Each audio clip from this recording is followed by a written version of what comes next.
Hello friend, कैसे हैं आप? उम्मीद है कि आप सब अच्छे हैं, आप लोग की तैयारी अच्छी। चलिए ठीक है दोस्तों, आज हम बीपीएससी टीचर का प्रैक्टिस सेट नंबर 4 आप लोग साथ डिस्कस करेंगे, जिसमें हम 40 एमसीक्यू डिस्कस करने वाले हैं। तो वीडियो को लास्ट तक बने रहिएगा, ठीक है। वीडियो को स्किप मत कीजिएगा। जो फ्रेंड चैनल पर पहली बार विजिट कर रहे हैं तो चैनल को सब्सक्राइब जरूर कर लीजिएगा, ठीक है। तो स्टार्ट करते हैं question number first.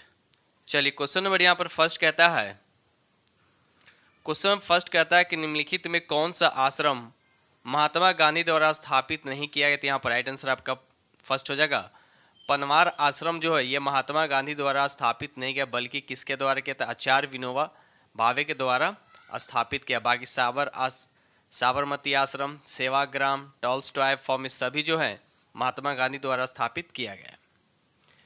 Question number यहाँ पे 2 कहता है कि रानी टिग्रिना किस जीव का वैज्ञानिक नाम है।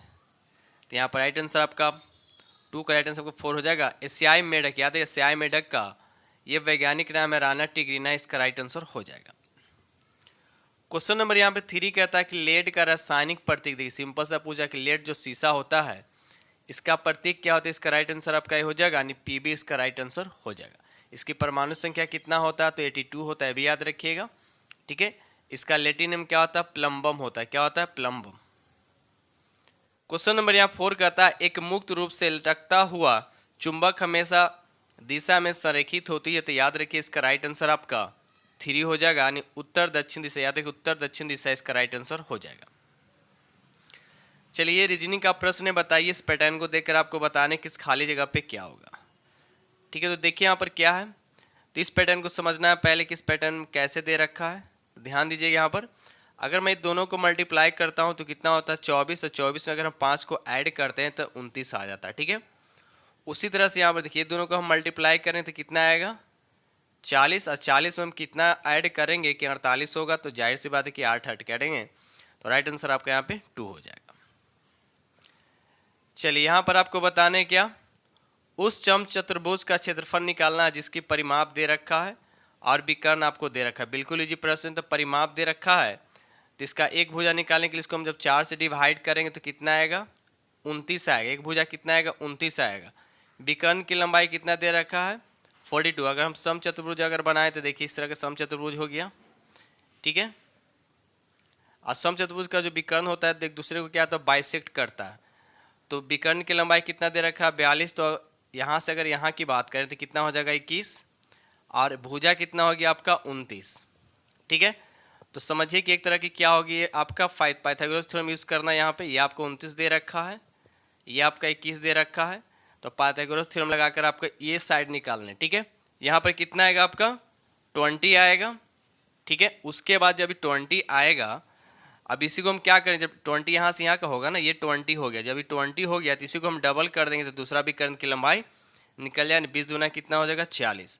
तो आपसे पूछ के आ रहा है, यानी पहला विकर्ण आपको दे रखा, दूसरा विकर्ण हमने 40 निकाला। तो पूछा कि सम चतुर्भुज का क्षेत्रफल क्या होता है? तो 1/2 और दोनों डायगोनल का क्या होता है? मल्टीप्लाई, यानी 42 इंटू कितना हो जाएगा? 40। तो काटिए इसको, 42 दूना कितना होता है? 84, यानी 400, 840। इसका राइट आंसर आपका 2 हो जाएगा। चलिए आगे बढ़ते हम लोग अगले प्रश्न की तरफ। क्वेश्चन नंबर 7 कहता है एक शतरंज प्रतियोगिता में 125 खिलाड़ी भाग लेते हैं। खेल नॉक आउट आधार पर खेला जाएगा। पूरी प्रक्रिया में कुल कितने मैच खेले? बिल्कुल इजी प्रश्न। जब भी इस तरह का क्वेश्चन आपको देखने को मिलेगा तो बस जितना दे रखा उससे एक कम होता है, यानी 125 में से एक को माइनस कर दीजिए, यानी 124। इसका राइट आंसर आपका हो जाएगा। चलिए आगे बढ़ते हम लोग अगले प्रश्न की तरफ। चलिए क्वेश्चन नंबर यहाँ पे 8 कहता है कि एक खेल के मैदान में 15 मीटर और 30 मीटर ऊंचे 2 खंबा है। एक मान लीजिए 30 मीटर हो गया, एक हो गई 15 मीटर हो गया। उसके बाद कहती है उनके पदों की भी, यानी दोनों के बीच की दूरी दे रखा है यहाँ पे 36 दे रखा है। तो कह रहा है उनके शीर्षों का ये पद निकालना आपको, ये वाला, ठीक है ना। तो यहाँ से मैं इससे एक लाइन खींच लेता हूँ। ये पूरा आपको दे रखा है कितना? 30 दे रखा है, ये आपका 15 दे रखा है। तो जब ये 36 है तो ये भी आपका 36 होगा। अब जब ये 15 है यहाँ तो यहाँ भी क्या होगा? आपका 15 होगा। तो जब ये 15 हो तो ये भी तो आपका 15 ही होगा ना। तो कुल मिलाकर इस तरह से अलग कर दे रहे हम। नीचे हो गया 36, ये हो गया आपका 15। आपको डायगोनल यानी हाइपोटेनस निकालना है। बस दोनों का स्क्वायर कीजिए, 36 और 15 का क्या कीजिए? स्क्वायर कीजिए, ठीक है। तो 15 का स्क्वायर कितना होगा? 225 होगा। और 36 का स्क्वायर कितना होता है? 1296 होता है, दोनों को ऐड कीजिए तो 1500 कितना आएगा 21। अब 1521 का स्क्वायर रूट कितना होता है तो 39 होता है। तो इस तरह से दोनों पोलों के शीर्ष का डिस्टेंस कितना हो जाएगा 39 मीटर हो जाएगा। तो राइट आंसर आपका यहाँ पर 2 हो जाएगा। ठीक है, चलिए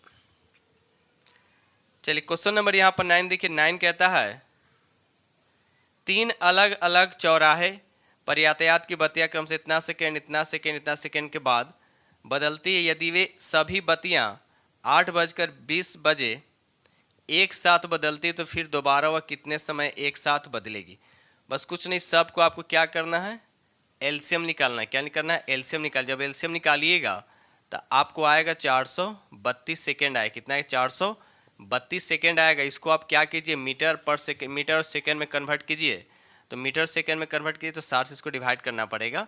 तो आपको 7 मिनट और 12 सेकेंड आएगा। अभी 7 मिनट 12 सेकेंड को इसमें अगेन ऐड कर दीजिए तो कितना आएगा आपका 8:27 और ये 12 सेकेंड पर क्या होगा एक साथ पुनः बजेगा। तो देखिए 8 27 12, तो राइट आंसर आपके यहाँ पे 3 हो जाएगा। ठीक है, चलिए आगे बढ़ते हम लोग। क्वेश्चन नंबर यहाँ पे 10 कहता है यूनाइटेड किंगडम के यूरोपीय संघ से निकलने की घटना को सामान्य किस नाम से जाना जाता है। तो यहाँ पर राइट आंसर आपका 4 हो जाएगा, ब्रेग्जिट के नाम से जाना जाता है। ठीक है, चलिए क्वेश्चन नंबर यहाँ पे 11 कहता है भारतीय रिजर्व बैंक का मुख्यालय कहाँ स्थित है। तो यहाँ पर राइट आंसर आपका 2 हो जाएगा। ये मुंबई में स्थित, याद रखिए मुंबई में स्थित है। भारतीय रिजर्व बैंक की स्थापना कब हुआ था तो याद रखिएगा 1 अप्रैल 1935 में। याद रखिए 1 अप्रैल 1935 में इसकी स्थापना हुआ था। क्वेश्चन नंबर यहाँ पर 12 कहता है कि हाइग्रोमीटर से क्या मेजरमेंट किया जाता है। तो यहाँ पर राइट आंसर आपका हो जाएगा आर्द्रता मेजरमेंट किया। याद रखिए आर्द्रता मेजरमेंट किया जाता है। क्वेश्चन नंबर यहाँ पे 13 कहता है कि DRDO द्वारा निर्मित इनमें कौन सा मिसाइल हवा से हवा में वार करने में सक्षम मिसाइल है। तो यहाँ पर राइट आंसर आपका 3 हो जाएगा, अस्त्र इसका राइट आंसर हो जाएगा। क्वेश्चन नंबर यहाँ पे 14 कहता है कि पक्षियों के इनमें से कौन सी प्रजाति गंभीर रूप से लुप्त प्रायः। तो देखते हैं कौन सा ऑप्शन में क्या दे रखा है। तो यहाँ पर देखा जाए तो राइट आंसर आपको पहला में कौवा, दूसरा में कोयल और उसके बाद ग्रेट इंडियन बर्ड्स दे रखा है। तो राइट आंसर आपका A3 इसका राइट आंसर हो जाएगा। क्वेश्चन नंबर यहाँ पर 15 कहता है अल हिलाल नामक समाचार पत्र किस स्वतंत्रता सेनानी ने आरंभ किया था। तो यहाँ पर राइट आंसर आपका 2 हो जाएगा, मौलाना अबुल कलाम आज़ाद इसके राइट आंसर हो जाएगा। इसका प्रथम प्रकाशन जो कब किया गया था तो 1912 में इसको प्रथम प्रकाशन किया था। और कहाँ से किया गया था तो कलकत्ता से किया गया था, याद रखिएगा। क्वेश्चन नंबर यहाँ पर 16 कहता है निम्नलिखित में कौन सा घास का मैदान नहीं, आपसे पूछा जा रहा घास का मैदान नहीं है। तो स्वाना घास का मैदान है। आपको पता है स्वाना जो है घास का मैदान है, स्टेपी भी घास का मैदान है, प्रेज भी घास का मैदान। लेकिन फेन जो है घास का मैदान नहीं बल्कि एक प्रकार का आर्द्र भूमि है। याद रखिए एक तरह का क्या है आर्द्र भूमि है। तो राइट आंसर आपका 2 हो जाएगा। क्वेश्चन नंबर यहाँ पे 17 कहता है भारतीय ध्वज की डिजाइन का श्रेय इनमें से किसे दिया जाता है। तो यहाँ पर राइट आंसर आपका 2 हो जाएगा, पिगली वेंकैया को। याद है पिगली वेंकैया इसका राइट आंसर हो जाएगा। ठीक है, चलिए 17 का राइट आंसर आपका 2। क्वेश्चन नंबर यहाँ पे 18 कहता है कि शार्क का विस्तृत रूप क्या होता है। तो यहाँ पर राइट आंसर आपका थोड़ा सा ऊपर कर दूं, शार्क का विस्तृत रूप बताने हैं। शार्क का विस्तृत रूप आपका ऑप्शन 4 में दे रखा है, south Asian association for regional cooperation, यानी 4 में आपका दे रखा है। तो राइट आंसर यहाँ आपका 4 हो जाएगा। ठीक है, चलिए आगे सार्क की अगर स्थापना की बात किया तो इसकी स्थापना कब हुआ था तो 8 दिसंबर 1985 को सार्क की स्थापना हुआ था। इसका सचिवालय कहाँ तक, या सचिवालय बोलिए मुख्यालय बोलिए तो काठमांडू में। इसमें अभी वर्तमान में कितने सदस्य हैं तो 8 सदस्य, याद रखिएगा।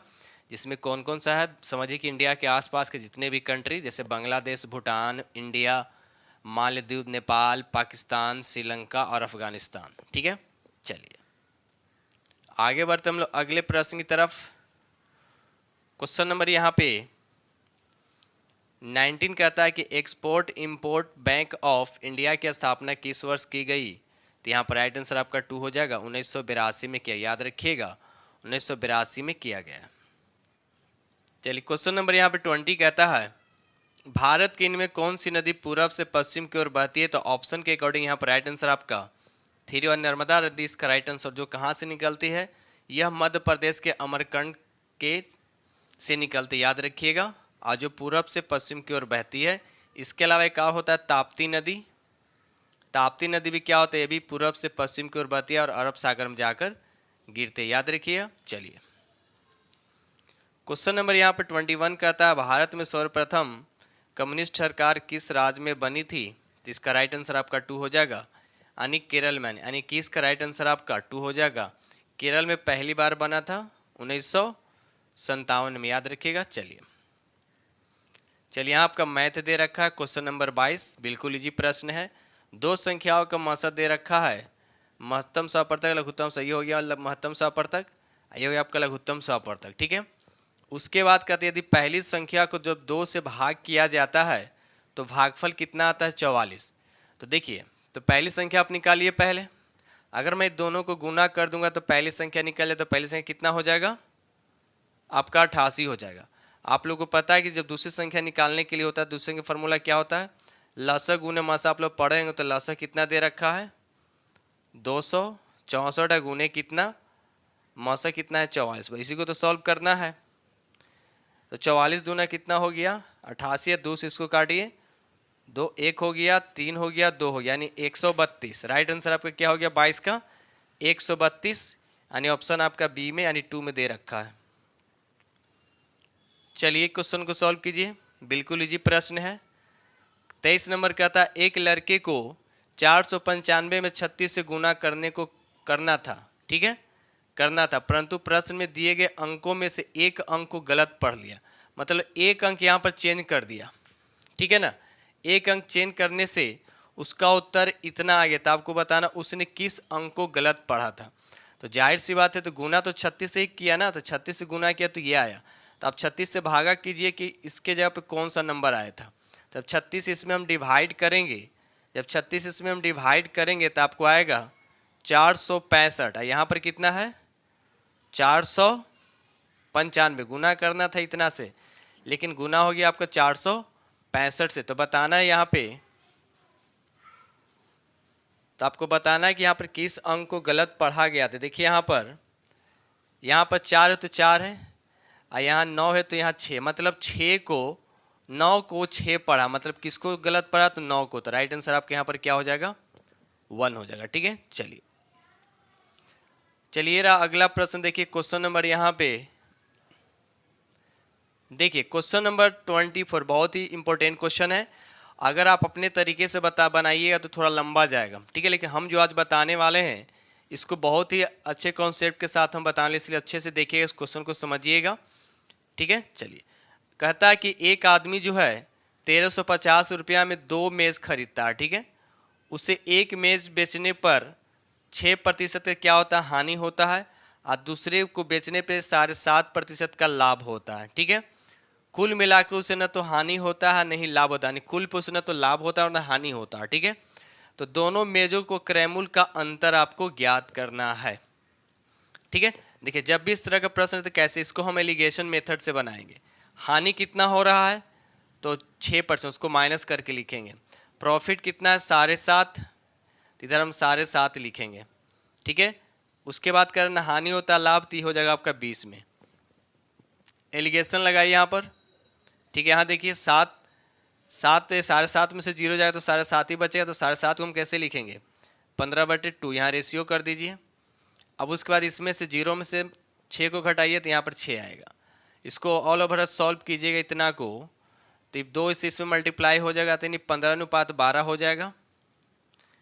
15 कितना होगा? 12। इसको काटिए 3 से 5 बार में, 3 से 4 बार में जाएगा, यानी 5:4। 5 क्या हुआ? 4 आया। आप ये जो भी आया ये सीपी निकलता है। क्या निकलता है? दोनों का सीपी निकलता था। आपसे पूछा क्या है यहाँ पे कि दोनों मेजों में क्रयमूल्य का अंतर क्या होगा, ठीक है ना। दोनों मेजों में क्रयमूल्य का अंतर क्या होगा? तो अगर हम दोनों को जोड़ेंगे तो किसके बराबर होगा? इसके बराबर, यानी 1350 में 9 से क्या करेंगे हम? डिवाइड करेंगे। दोनों को जोड़ेंगे, 5 और 4 को जोड़कर 9 से डिवाइड करेंगे तो 15 नवा 35 से 150 आएगा। बात समझ में आई? लेकिन 150 आ गया, लेकिन आपसे पूछा है कि दोनों क्रैमूल का अंतर। तो एक क्रैमूल यहाँ पर कितना है? 5 है, दूसरा क्रैमूल कितना है? 4। तो 5 में से 4 गया 1। अब 1 में अगर हम 150 से गुना करें तो जाहिर सी बात है 150 ही आएगा। तो राइट आंसर आपका यहाँ पर 4 आएगा। ठीक है, चलिए आगे बढ़ते हैं हम लोग। चलिए रीजनिंग का प्रश्न है, बताइए यहाँ पर राइट आंसर क्या होगा। ठीक है, देखिए पहले यहाँ देखिए 6 है तो यहाँ कितना हो गया? 9, 3 बढ़ रहा है, फिर अगेन हम इसमें 3 ऐड करें तो कितना हो जाएगा? यहाँ पे 12 आ जाएगा। कितना आ जाएगा? 12 आ जाएगा। आगे चेक कर लेते हैं, यहाँ देखिए घट रहा है, 44 में से 2 गया तो 42, अब 42 में से 2 गया तो 40, तो यानी यहाँ पर क्या है आपका 12 आएगा। तो राइट आंसर आपके यहाँ पे 3 हो जाएगा। ठीक है, चलिए आगे बढ़ते हम लोग अगले प्रश्न की तरफ। चलिए क्वेश्चन नंबर यहाँ पर देखिए 26 कहता है कि यदि इतना आपको दे रखा तो यहाँ पर ए का मान बताना। क्या बताना है? यहाँ पे ए का वैल्यू बताना है। ठीक है ना, तो इसको कैसे सॉल्व करें? देखिए इतना को अगर आप मल्टीप्लाई, देखिए 21 है ना, यानी 2.1 यानी 21 समझिए, 21 इंटू 21, तो इसको मल्टीप्लाई कीजिए तो 04.41 आएगा। इतना को जब मल्टीप्लाई कीजिएगा तो ये आएगा आपका -4.2a आएगा। उसके बाद इसको मल्टीप्लाई कीजिएगा तो प्लस होगा आपका 0.0 यानी 36 आएगा, इज इक्वल टू कितना आएगा? इसका स्क्वायर, तो कितना आ जाएगा आपका? यहाँ पर आ जाएगा आपका 2 ये आएगा 2.25 है। तो ऑल ओवर जब इसको सॉल्व कीजिएगा तो ए का वैल्यू आपका आएगा 0.6 आएगा। कितना आएगा आपका? 0. यहाँ पे 6 आएगा। तो राइट आंसर आपका 0.6 किस ऑप्शन में है?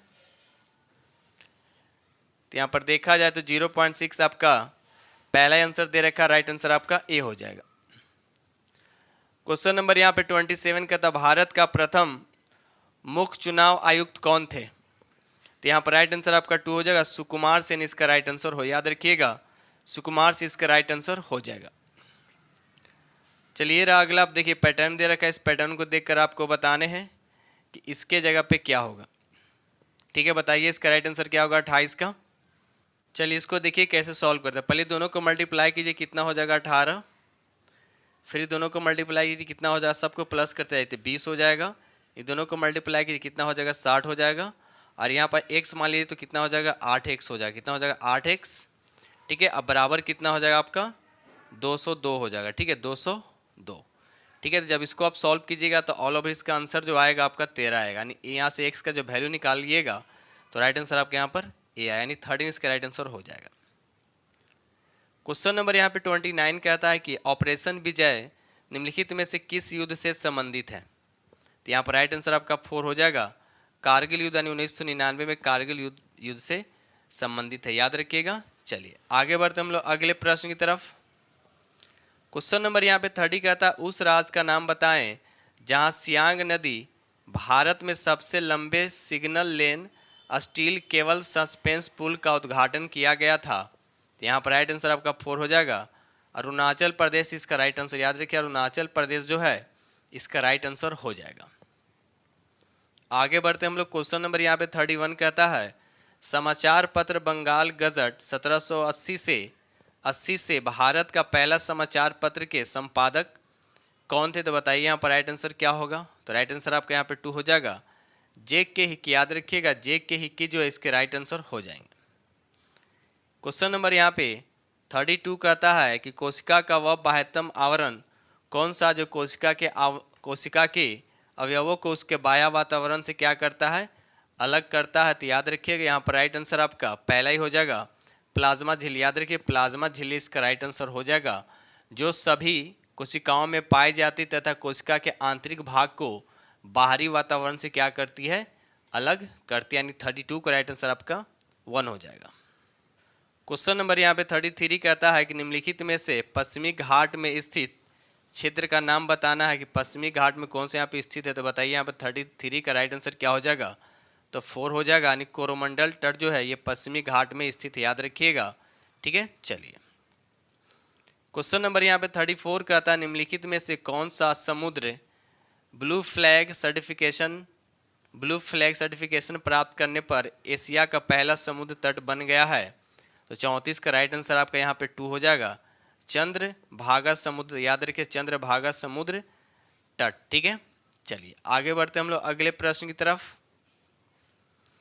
चलिए रहा क्वेश्चन नंबर आपका 35 कहता है निम्नलिखित में किस अनुच्छेद समानता की अवधारणा की परिभाषित किया गया है? तो 35 का राइट आंसर बताइए क्या होगा? तो यहाँ पर राइट आंसर आपका 2 हो जाएगा। अनुच्छेद 14, याद रखिए अनुच्छेद 14 जो है विधि के समझ समानता का अधिकार की परिकल्पना करता है। ठीक है,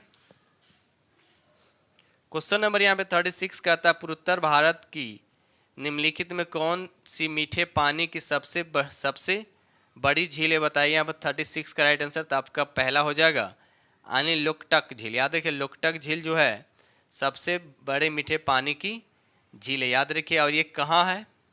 पूर्वोत्तर भारत में कह रहा है ना, ये कहाँ है? तो मणिपुर में। कहाँ है याद रखिएगा, किस राज्य में? तो ये मणिपुर में है। ठीक है, चलिए आगे बढ़ते हैं हम लोग। क्वेश्चन नंबर यहाँ पे 37 कहता है भारतीय भूवैज्ञानिक सर्वेक्षण के अनुसार निम्नलिखित में से कौन से राज्य में सर्वाधिक ग्रेफाइट भंडार बताना है?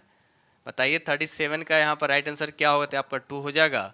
अरुणाचल प्रदेश इसका राइट आंसर, याद रखिए अरुणाचल प्रदेश जो है इसका राइट आंसर हो जाएगा, यानी 37 का राइट आंसर आपका 2 हो जाएगा।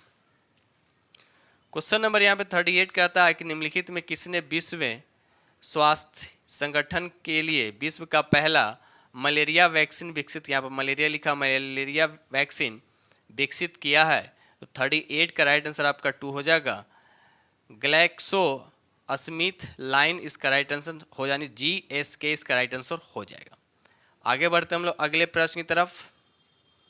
चलिए रहा क्वेश्चन नंबर आपका 39 कहता है संघ और केंद्र सरकार के खाते के संबंध में संवैधानिक शक्तियां और कर्तव्य का प्रयोग निम्नलिखित में से किसके द्वारा किया जाता है?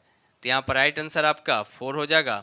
भारत के नियंत्रक महालेखा परीक्षक के द्वारा, याद रखिए भारत के नियंत्रक महापरीक्षा लेखक के द्वारा किया जाता है।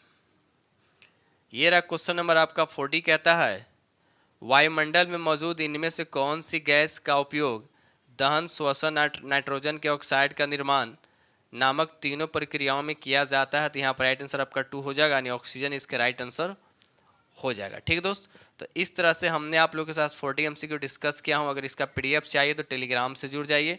टेलीग्राम का लिंक जो है इस वीडियो के डिस्क्रिप्शन में टेलीग्राम का लिंक दे दिया गया, वहाँ से आप सीधा PDF प्राप्त कर सकते हैं। ठीक है दोस्तों, इसी के साथ हम वीडियो करते हैं समाप्त। मिलते हैं अगले वीडियो में, तब तक के लिए थैंक यू वेरी मच।